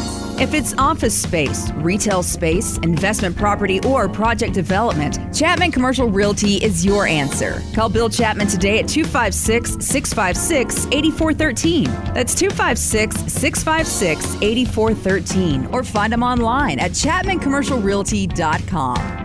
I'm here with Stan McDonald of the Stanton Law Firm. Stan, I guess you are the Stanton in the law firm. Yes, Wes, that's me, and we started the Stanton Law Firm so that myself and 4 other attorneys with me can help clients litigate, negotiate, and creatively solve legal and real estate problems. Now, Stan, you grew up on a family farm in this area and have made a name closing on houses and land with your closing company, Jacob Title. I grew up on a farm which used to be in the country. That, plus having closed on so many homes and farms, one of my colleagues started referring to me as a classic dirt lawyer.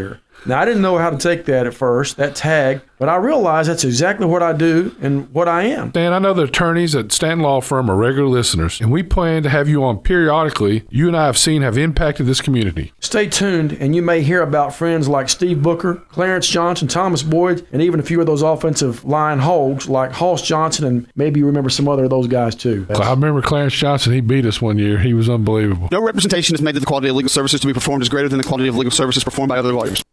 The Huntsville Sports Commission, a not-for-profit organization, is driven by the love of sports. And we're excited to announce several events already planned for this fall, including the Gulf South Conference Soccer Championship, the AVCA Fall Collegiate Beach Championships, the NCAA Division I Regional Cross Country Championship, and the Running Lane Cross Country Championships. For the love of sports, the Huntsville Sports Commission. Find out more at huntsvillesports.org. Listen to Randolph Raider football all season long. Does he cross the line? He does! Touchdown, Randolph! Nice drive. Really well done. On 97.7 ESPN, The Zone. This segment of Talkin' Ball is brought to you by University Kia, the #1 volume Kia dealer in the state of Alabama. Located online at universitykia.com.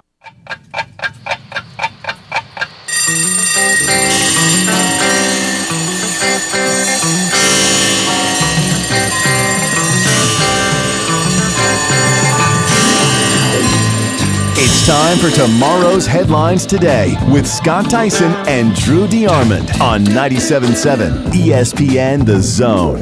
No bigger headline than this. Let's see if this pulls off. I am 41 years old. I've played more than 1,500 matches over 24 years. Tennis has treated me more generously than I ever would have dreamt, and now I must recognize when it is time to end my competitive career. The Laver Cup next week in London will be my final ATP event. I will play more tennis in the future, of course, but just not in Grand Slams or on the tour.